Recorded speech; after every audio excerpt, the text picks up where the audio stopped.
cómo era la vida de tu abuelo en Italia antes de venir? Sí, un poco. La familia Chiappe en Italia, la mía, proviene de La Baña. Posteriormente, años después, la familia que va quedando se mudan a Sestri Levante. Me refiero a tu bisabuelo Tulio, la tía Juliana, el tío Guillermo Chiappe. Ellos y otras dos tías más, Lidia era una de ellas. Ellos se mudan a Sestri Levante cuando todos los hermanos, los pocos hermanos que habían, se vienen al Perú. Bueno, pero se origina en La Baña. La Baña es una ciudad que está colindante con Chiavari. La separa un río que se llama el río Entela. Eh, Mi abuelo, Stefano, era una familia que se dedicaba al cultivo de la uva y a los olivos, una actividad muy común en esa zona. Eh, Producían vino y aceite de oliva sobre todo, que es la actividad que luego en el Perú al final de sus días se va a dedicar, ¿no? Producían aceite de oliva, que es un producto muy común en Italia, y en 1895 él tiene 22 años, desconozco por qué, cuáles fueron los motivos por los cuales decide venirse al Perú. Pero tengo una especulación sobre eso. En esos años, los italianos que estaban residiendo en Lima, sobre todo, y en Chincha, porque habían italianos en Chincha, En el 95 eh, por esos años, 1890 más o menos, deciden eh, traer italianos paisanos al Perú, pero no sabían cómo hacerlo. Tenían que impulsar la migración italiana libre al Perú, genovesa propiamente. Y había uno industrial gráfico llamado Emilio Sequi. Emilio Sequi se dedicaba a hacer publicaciones, ediciones, sacar revistas.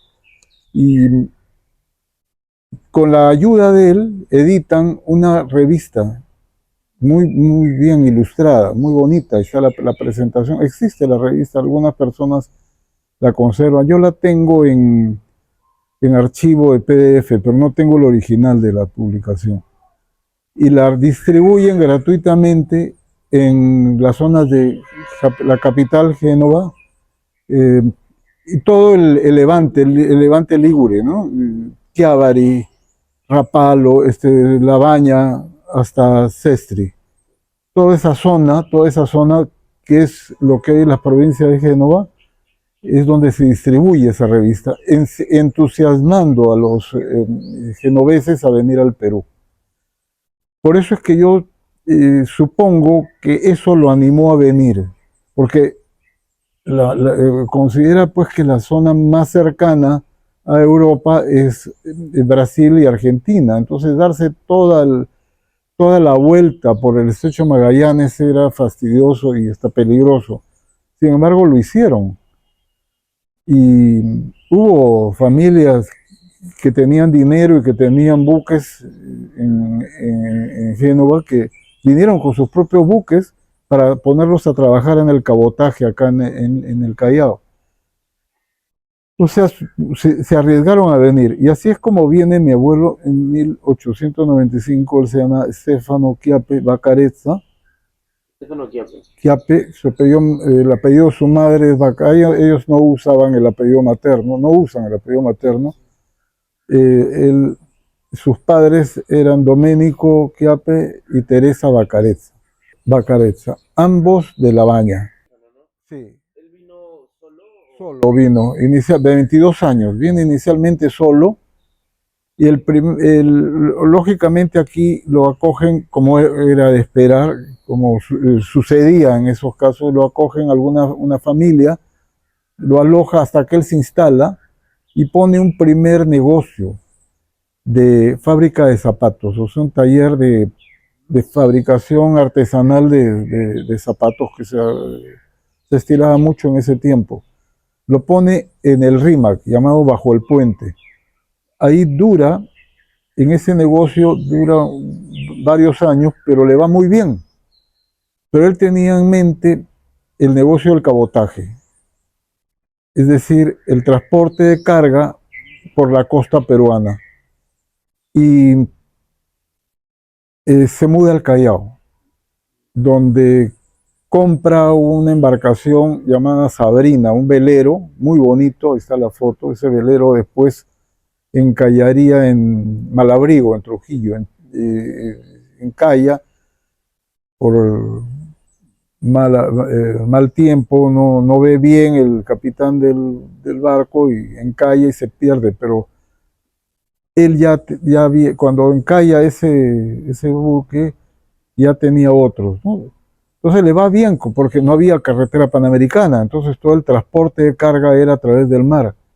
Transportaba mercadería, principalmente guano, hacia el norte, y regresaba con carbón de Sullana, de Piura. Entonces hacía el cabotaje del Callao hacia Paita. Iba cargado con guano para las haciendas y regresaba cargado con carbón. Al poco tiempo, él trae a su otro hermano. Ya estaba previsto eso, según me contó mi padre, que ellos ya habían previsto eso, que él vendría con sus otros dos hermanos. Vendría el tío llamado Giuseppe Chiappe, conocido como Pipo. De ahí es que a mi hermano le dicen Pipo. Y mi hermano José Chiappe, médico. Y a él lo acuerdan que él llevaría el negocio en el puerto de Enchincha, en Tambo de Mora. Y entonces él se muda a Tambo de Mora y se casa allá en Tambo de Mora con una francesa, apellido Tullier. De ahí descienden otros parientes nuestros, llamados Chiappe Tullier. Y él muere en Tambo de Mora, muere joven. Bueno, el negocio iba bien, iba muy bien, le fue. Mi abuelo llega a ser millonario. Sí, en ese negocio era excelente. Se casa con mi abuela Sofía en Lima y tienen 3 hijos. Uno de ellos es mi padre, Luis Chiappe.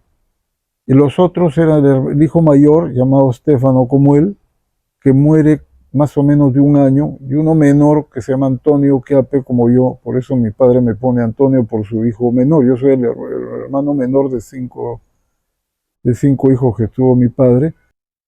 ¿Alguna historia sobre el barco? Sí, sí. Esa es una pregunta muy interesante, porque lo que hace mi abuelo es, no sé dónde aprendió el oficio, no sé dónde aprendió esto, tanto del comercio marítimo como de la construcción de buques, porque él se instala en Chucuito, donde después es otra historia nuestra con Chucuito, donde pone un astillero que ahora hay astilleros, existen astilleros que hacen bolicheras, pero en esa época él pone su astillero frente al Real Felipe, no sé si ubicas la avenida, sí, la calle donde empieza Chucuito, frente al Real Felipe, y arma 2 buques, 2 vapores, uno llamado el Colón, es el primero que arma, que es según me cuentan otras personas, es el primer buque a vapor que se arma en el Perú. Otros armaban buques de vela, ¿no? Claro. Pero el buque a vapor, el primero que se arma en el Perú es el que arma él, el Colón. Luego arma otro que se llama el Santa Rosa. Y llega a tener remolcadores también, otros barquitos más pequeños. Él transporta el guano a las haciendas, vende como abono, era el abono de esa época, y trae carbón, del carbón de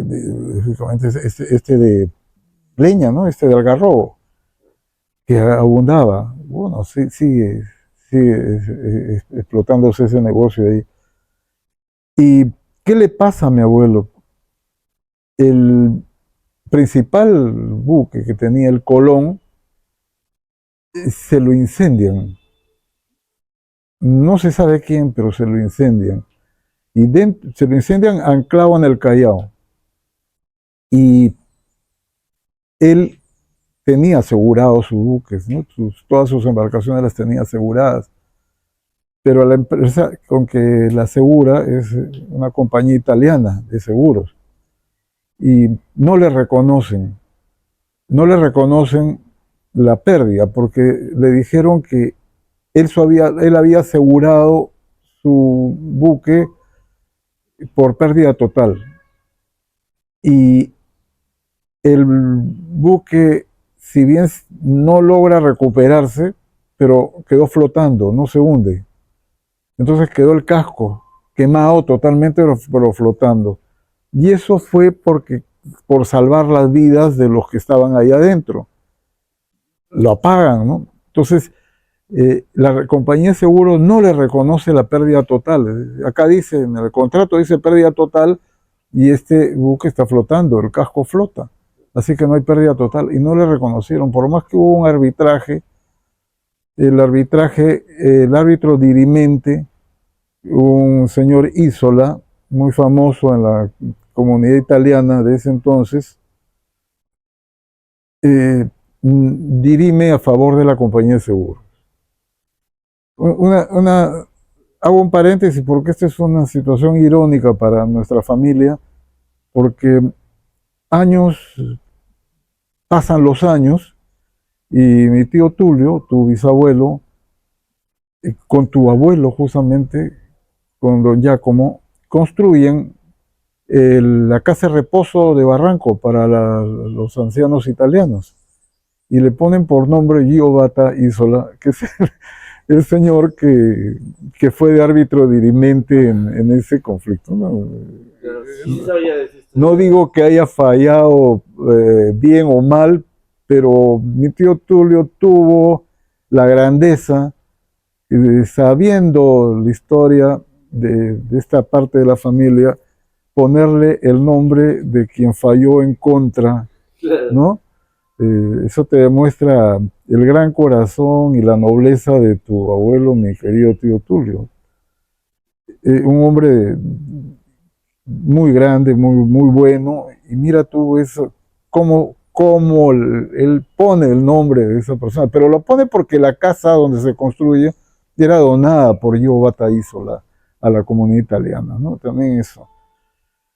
Bueno, entonces ese buque se pierde de esa forma y había perdido a su hermano, ya no tenía socio, y vino en ese tiempo, vino su hermano Miguel, que es tu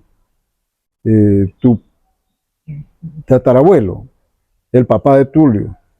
Miguel no se acostumbró, porque él ya era casado cuando vienen. Él no se acostumbró inicialmente al Perú. Él viene poco antes de la Primera Guerra Mundial. La que no se acostumbra fue su esposa. Y regresan, pero ya él viene con Tulio, su bisabuelo chico, y con el tío Memo, Guillermo, vienen chicos y se regresan. En ese regreso lo agarra la Primera Guerra Mundial. Y mi tío Tulio se queda chico en Sestri, ya están en Sestri. Bueno, Tulio nace en Sestri. El tío Michele nace en La Baña. Y él contaba al tío Tulio muchas anécdotas de la Primera Guerra Mundial, cómo él pasa esa etapa de la Primera Guerra Mundial en Sestri Levante, ¿no? La escasez, y contaba de un señor Rosignotti, hasta ahora existe el negocio Rosignotti en Sestri, tú vas a Sestri y vas a ver varios Rosignotti. Era un señor que tenía negocios de dulcería, pastelería, hasta ahora existe, yo lo he visitado. Y los descendientes existen, yo me he presentado con ellos y he dicho quién soy. Porque, se han franquiciado también. Sí, contaba pues que Rosignotti les vendía a ellos productos de panadería porque no había nada, escaseaba todo. Este, después de la Primera Guerra Mundial, más o menos a inicios de los años 20, no, poco después de los años, inicio de los años 20, ya con el inicio de la Italia fascista, es que decide venir el tío Michele, tu tatarabuelo, con sus dos hijos mayores ya grandecitos, ¿no? Ya, mi tío Tulio nace en 1900, era de la edad de mi papá, de 1904, ya estaba de 20 años. Y el tío Michele era un año mayor que él. Y no, el tío Guillermo, perdón, el tío Guillermo era un año mayor que él.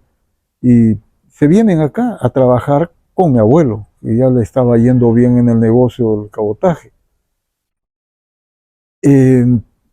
Se queda ya la esposa con las hijas para venir después, cuando ellos ya estén instalados. Cuando ya se instala, mandan por ellas. Se vienen y en el interín, en Lima, muere el tío Miguel. Muere en Lima, no sé de qué muere, pero muere. Entonces se queda la familia sin padre. Lógicamente estaba mi abuelo Estefano, que acoge a la familia. El tío Michele se dedica a trabajar con mi abuelo, pero el tío Tulio opta por estudiar para constructor, para ingeniero constructor. No es ingeniero civil propiamente, ¿no? Todos le llamaban ingeniero porque él dirigía todas las obras, él construía. Él era un buen constructor. No sé si tú has visto sus construcciones, todas son bien fuertes. Tenía fama de construir paredes pues, de fierro bien armados, ¿no? Cuando su hijo Tulito, que vive acá cerca, vende su casa, que se la había construido su padre, y la constructora le dice, ¿por qué han metido tanto fierro? Sufrieron para demoler la casa, porque la casa era muy, muy fuerte. Porque mi tío Tulio le tenía temor a los temblores, a los terremotos. Temor a que se le caigan las construcciones, no que le tuviera miedo a los terremotos, sino que armaba las casas para que no se caigan, porque sabía que Lima era sísmica. Bueno, entonces esta historia se detiene en esos años 20, ¿no? Entre el 20 y el 30. ¿Por qué te menciono el año 1900 de los años 20? Por 1924, en Italia ya Mussolini estaba de primer ministro y ya era el presidente de Italia, ya gobernaba, pero la Italia fascista no se manifestaba como se manifestó posteriormente, ¿no? En ese entonces, hay un personaje en Italia apellido Matteotti, que es socialista, Giacomo Matteotti. Matteotti era un hombre muy culto, muy sabio, que era antibelicista, contrario a la guerra, lo que no era Mussolini, ¿no? que él era de armar un buen ejército para proteger Italia y hacer la potencia militar en Europa. Matteotti en esa época Italia tenía un Senado y una Cámara de Diputados. El Senado no era elegido por votación popular, sino eran la gente más destacada, los hombres más cultos, más sabios. Eran elegidos a dedo por un sistema de nombramiento, y ese Senado apoyaba a Mussolini por la italianidad, ¿no? Porque Mussolini propugnaba mucho la italianidad, hacer una forma de revivir el Imperio Romano. Y lo apoya el Senado, porque el Senado y la Cámara de Diputados estaba con Matteotti. Entonces Matteotti da un discurso que dura 3 horas. Y ese discurso comienza a ser un elenco, se dice en italiano, una relación de los crímenes que había cometido Mussolini por ese tiempo. ¿Pero por qué dura 3 horas? Porque entre cada intervención que daba, los diputados fascistas lo llenaban de gritos y protestas, no lo dejaban continuar. Pero ese discurso a él le vale para ser asesinado. Fue secuestrado, desapareció por varios meses y después aparece su cuerpo. Ya, incluso atrapan a los asesinos que eran también fascistas, pero eso sirvió como para hacer ver al mundo y a Italia principalmente que había una intención de violencia dentro del fascismo de ese entonces. Y comienzan a emigrar los italianos hacia América, los italianos en general, porque se daban cuenta que se venía una guerra. Comienzan a emigrar y entre ellos viene el tío, tu bisabuelo, tu tatarabuelo, y vienen sus hijos y ellos se instalan acá. En ese entonces viene el hundimiento, el incendio todo se junta en la familia, el incendio de la embarcación esta Colón, el vaporcito Colón, y el otro, el Santa Rosa, que era el que le quedaba, se lo roban. El capitán con la tripulación se llevan el barco con todo y carga hacia Ecuador. Nunca más aparece. Y eso no estaba cubierto. Nunca más aparecen, todos ellos se roban todo y el negocio fracasa. Después de haber sido pues un negocio tan bueno, que lo tiene a él con mucho, en una situación muy buena. Mi padre estaba en ese entonces en cuarto de media en el Colegio Inmaculada con los jesuitas y mi abuelo no puede pagarle el quinto de media. Mi padre era el primero de la clase, tenía todos los años premio de excelencia. Mi abuelo va donde el padre rector, el que dirigía el colegio, el jesuita que dirigía, y le dice: padre, mire, me ha pasado esto en el negocio, necesito que me dé un año de crédito. No le pido beca para que estudie gratis, sino un crédito para yo después pagarle. El sacerdote no aceptó. Y mi padre se traslada al Callao a estudiar en un colegio llamado Instituto Chalaco, que es donde él termina secundaria, y cambia todo el ritmo, todo el destino de la familia. Mi abuelo Estefano tenía un gran amigo que era don Tomás Ovale, dueño del Fundo Bocanegra, que está en la zona del aeropuerto, del actual aeropuerto. Todas esas eran tierras de Tomás, por eso esa avenida se llama Tomás Vale. Tomás Vale había sido el que en el juicio, el arbitraje que él tiene con la compañía de seguros, él hace de árbitro de los Chiappe. La empresa se llamaba Fratelli Chiappe, Hermanos Chiappe. Una empresa que iba muy bien y siguió existiendo porque él mantuvo la empresa, le cambió de giro para el nuevo giro del negocio que pensaba poner. Don Tomás Vale le dice: yo te doy en alquiler el olivar. Él tenía el olivar de Bocanegra. El olivar de Bocanegra quedaba en donde está la avenida Fawcett. ¿Conoces Quilca? La avenida Quilca, que está en La Legua, viene a ser eso. Donde está una virgen gigantesca, hay una virgen de María Auxiliadora que está por donde se desvían los vehículos hacia el nuevo aeropuerto. Ah, ya creo que sí. Sí, ahí vas a ver una virgen inmensa. Toda esa zona era un olivar muy grande, con olivos que ya no existen. Eran olivos virreinales, así como los del olivar de San Isidro, pero con muchas más hectáreas. Todo eso se perdió, ya no existe. Y eso fue el olivar que tenía mi abuelo y es el último negocio que él tiene, manteniendo el nombre de su empresa, Fratelli Chiappe. No, esa empresa la tenía él, ya habían muerto sus hermanos, y pone ahí a trabajar con él al tío Guillermo, Memo, hermano de tu bisabuelo Tulio y hermano de la tía Juliana. La tía Lidia muere, jovencita muere. La tía Lidia muere de una forma que a mí me da mucha pena porque ellas tenían una nana que la cuidaba, que estaba con tuberculosis y le contagia la tuberculosis a la tía. Y muere, pues, joven, chiquilla, ¿no? Una niña casi de 13 años muere. Tía Juliana sí se casó con, no sé si los conociste a los primos, los conoces a los primos Tomatis.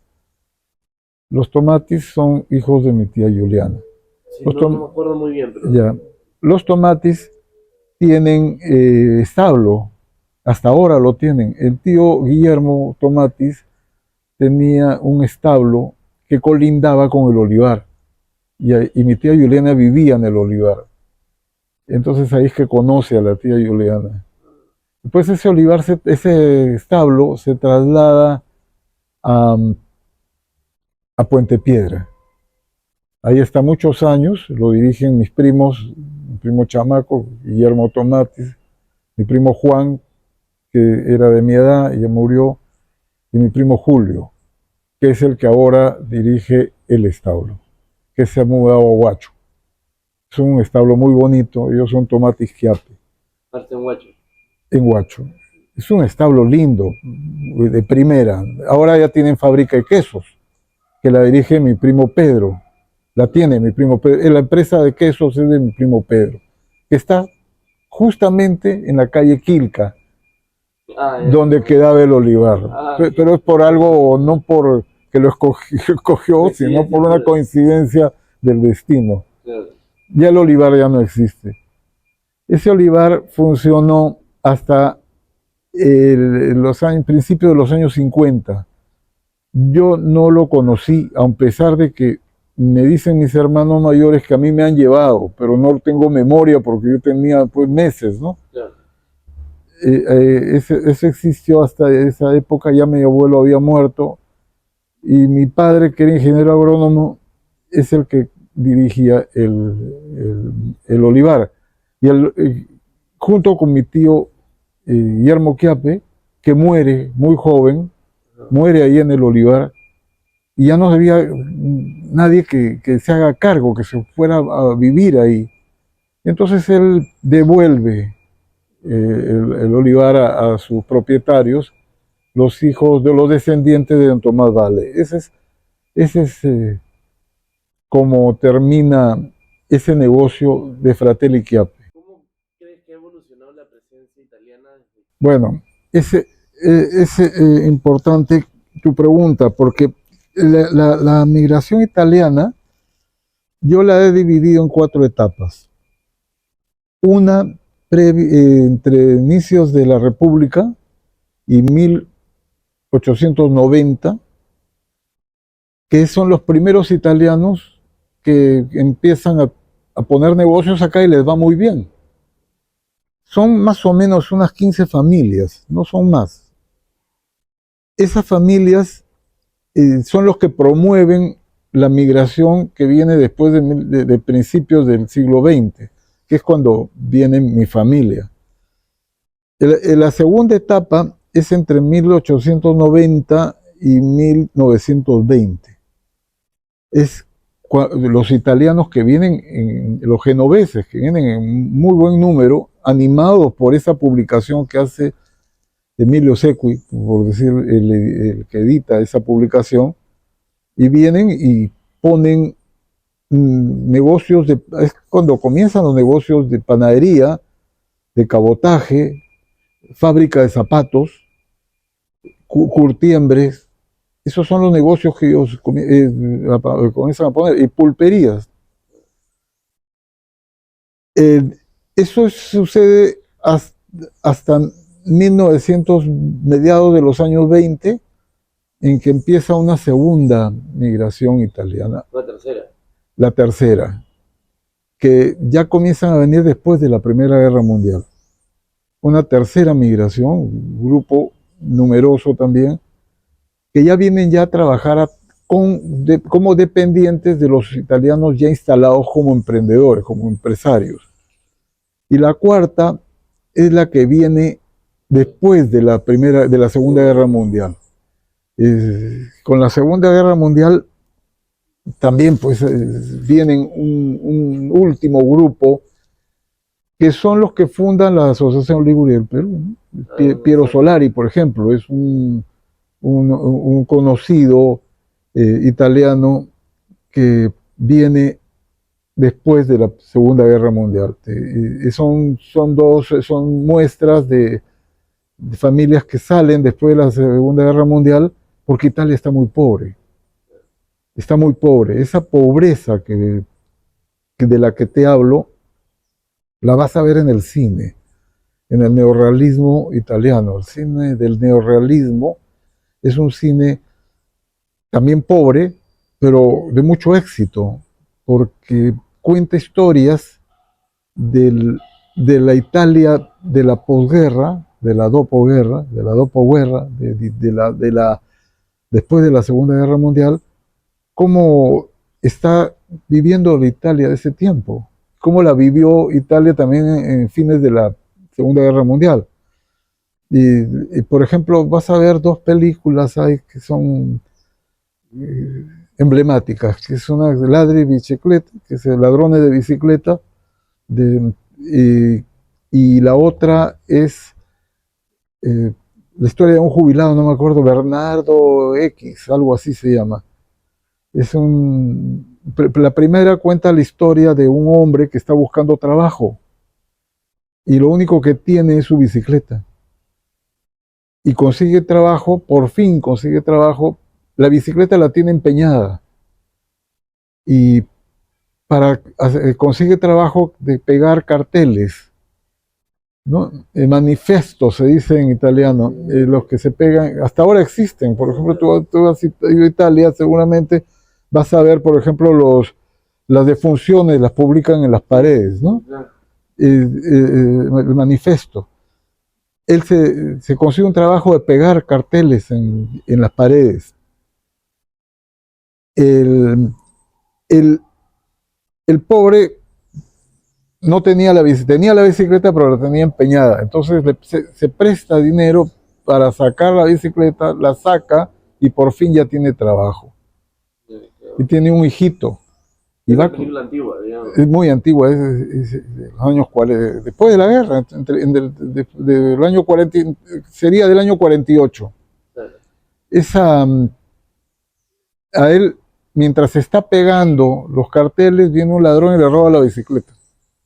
Y se queda sin su arma de trabajo. Y la película trata de cómo todo lo que hace él para recuperar la bicicleta.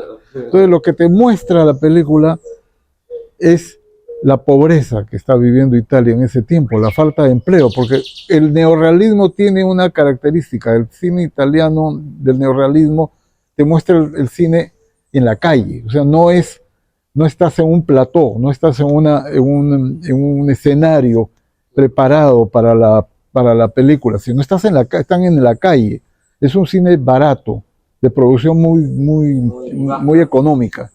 Entonces todo el escenario es la calle y los que actúan de extras son los transeúntes. Entonces tú ves la Italia de esa época, es un cine muy real, sí, en esa película de ladrones de bicicleta, por eso tuvo tanto éxito y es tan histórica. La otra es del personaje que es un jubilado que vive de su pensión, está solo, se le han muerto los hijos, se le ha muerto la esposa, los hijos le han muerto en la guerra, se ha muerto en la guerra, él se queda solo con un perrito.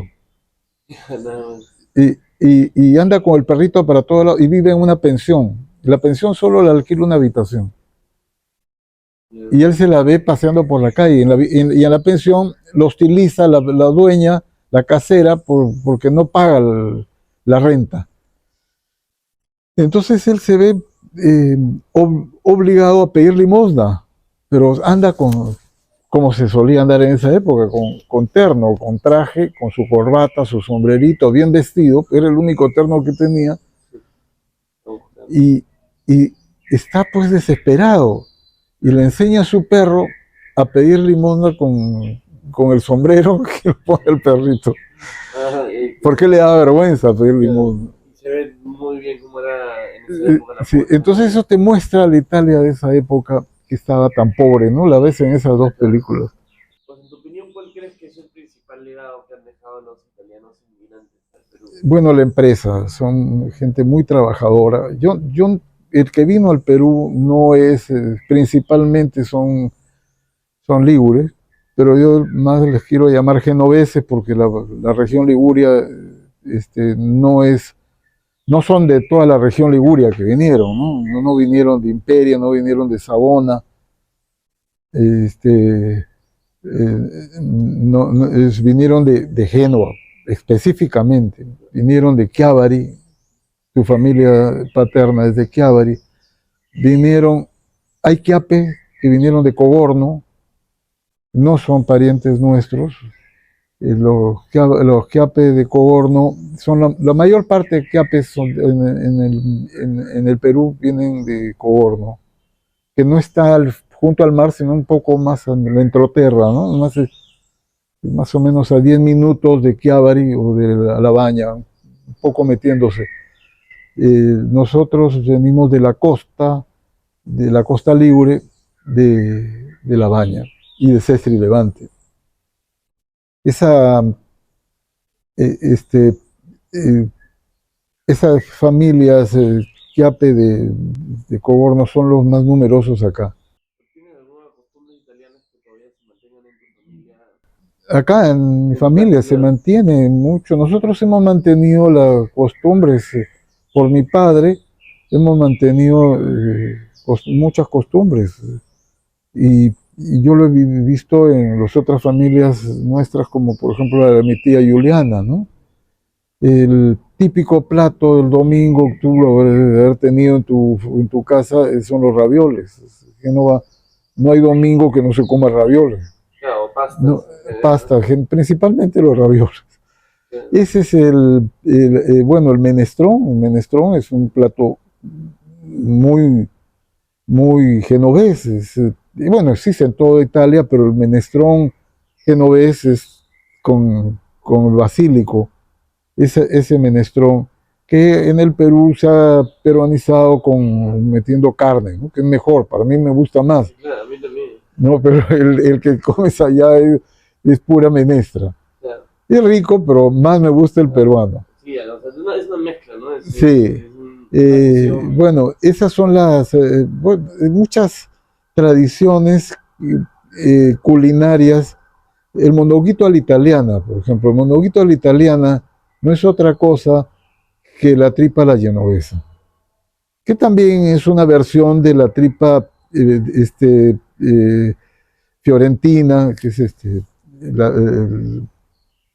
y existen la romana, la tripa a la romana, son los mismos platos con ciertas variantes, pero el que tenemos en Lima es el monoguito a la italiana, que es el genovés, la tripa a la genovesa, que esa es la base. Bueno, la polenta, que es una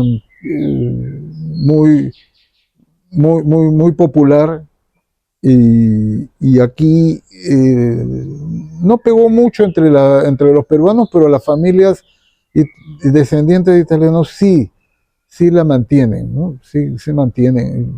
En mi casa se comía mucha polenta durante la semana. No es un plato dominguero, sino es un plato de semana, Claro, sí. como el mondonguito a la italiana, como el menestrón. Claro. Es un plato más Sí. restaurante. Después vas a ver los tocafizos. No sé si oíste hablar de los tocafizos. Es el equivalente al bacalao. Ya. Que se come en Semana Santa aquí. Y ya no se ven los estocafizos en Lima ni el Callao. Pero cuando yo era chico, ibas a una bodega de italianos y ibas a ver el estocafizo, un pescado colgado del techo. Había un montón, todo lleno. Venía Semana Santa y los italianos en el Perú compraban su estocafizo. para preparar su plato de Semana Santa, que le llamamos bacalao, pero en realidad era un estocafizo. O en Italia también, en otras zonas que no es, porque estocafizo es una palabra Ceneice, es una palabra genovesa. Stoccafisso en italiano es pesce stocco, o stockfish en inglés. Es un pez del Mar del Norte que se vendía en Italia y en Italia se seca. Yeah. Se hace seco, después lo remojas, lo deshilachas, se saca la carne, dejas el hueso y haces el plato del bacalao típico, ¿no? De Semana Santa. Ese es un plato típicamente italiano. Y, por ejemplo, ¿qué aspectos de la cultura peruana crees que influenciaron a tu familia italiana y viceversa, ¿no? Bueno, en mi familia se ha conservado lo que se llama la italianidad, o sea, no se ha perdido, a pesar de las generaciones.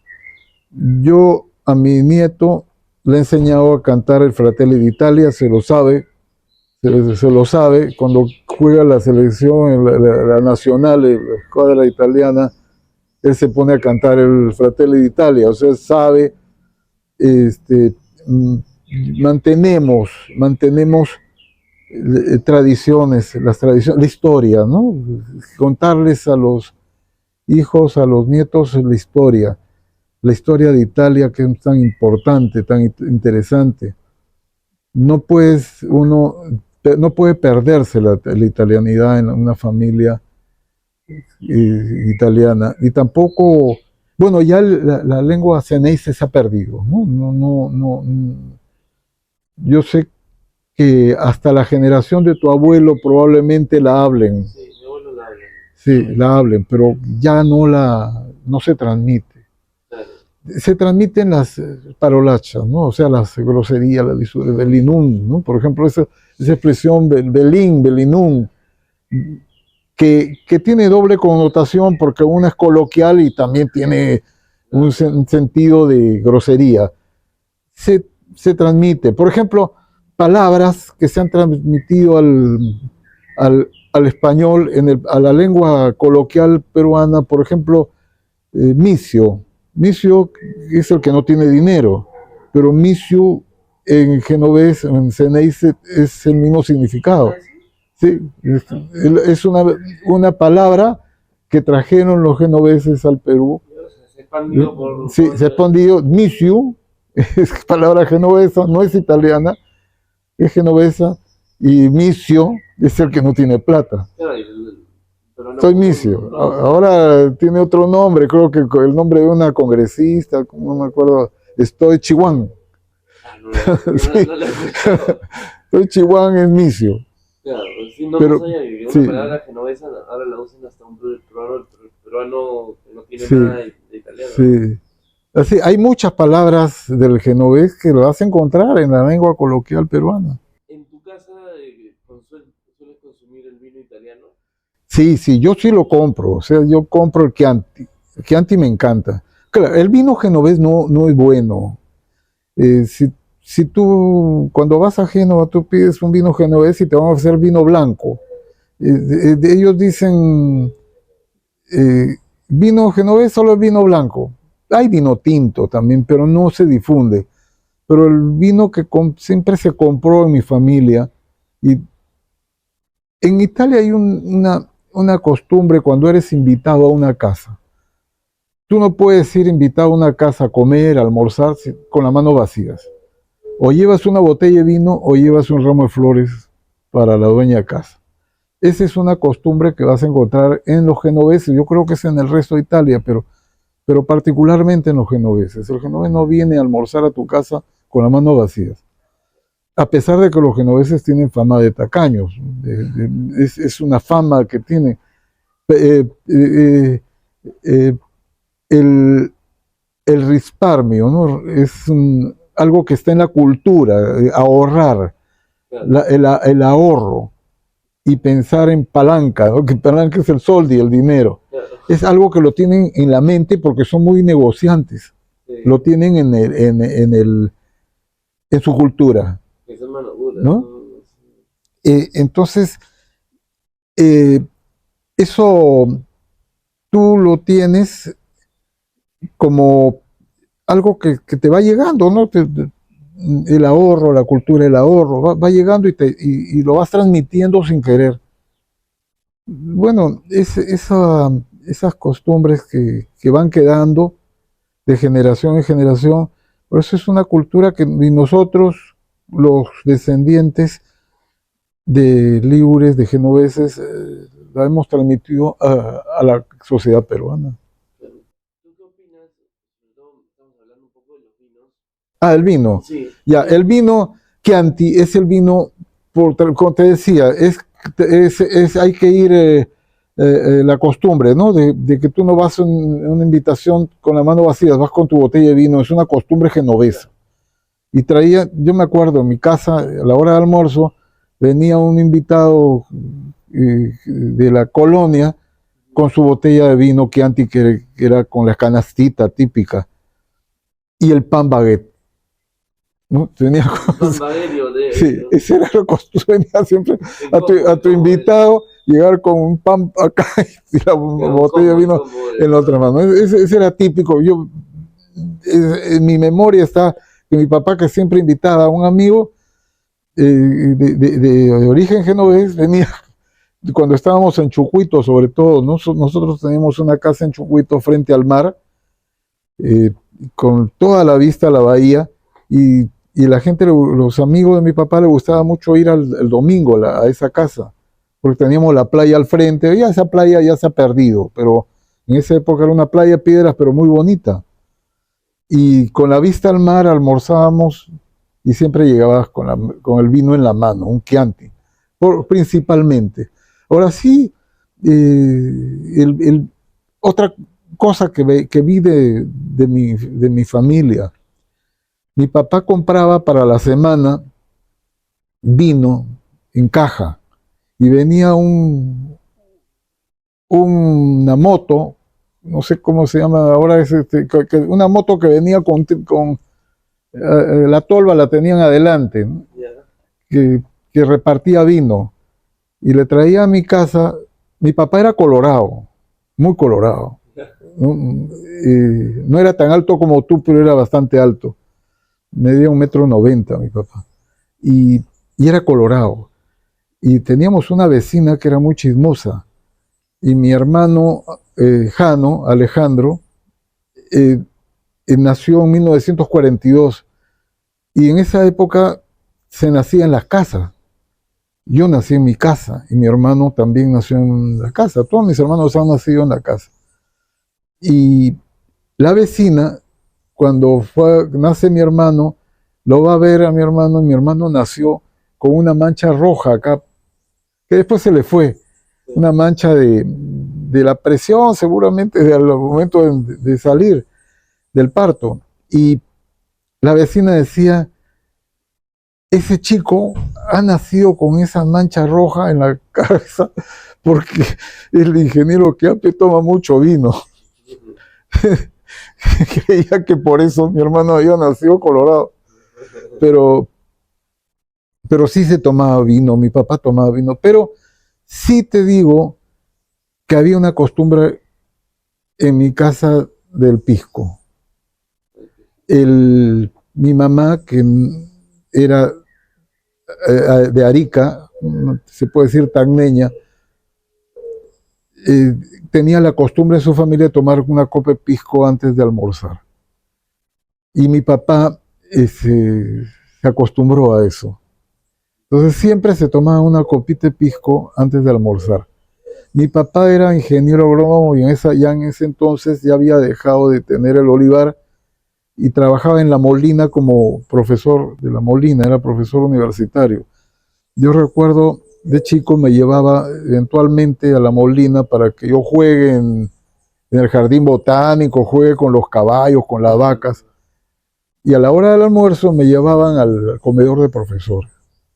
Los profesores de La Molina en ese entonces iban con corbata, con terno, bien vestidos. Trabajaban en el campo, pero a la hora de entrar al campo se ponían un overol, un mameluco.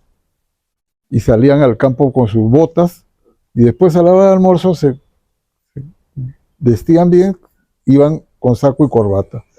Y antes de almorzar venía un mozo con corbata Mitch y smoking y les pasaba la fuente con sus copas de pisco a los profesores para que tomen su copita de pisco antes de almorzar. Eso yo lo he visto. Era algo que mi papá implantó porque le gustaba tomarse una copa de pisco antes de almorzar.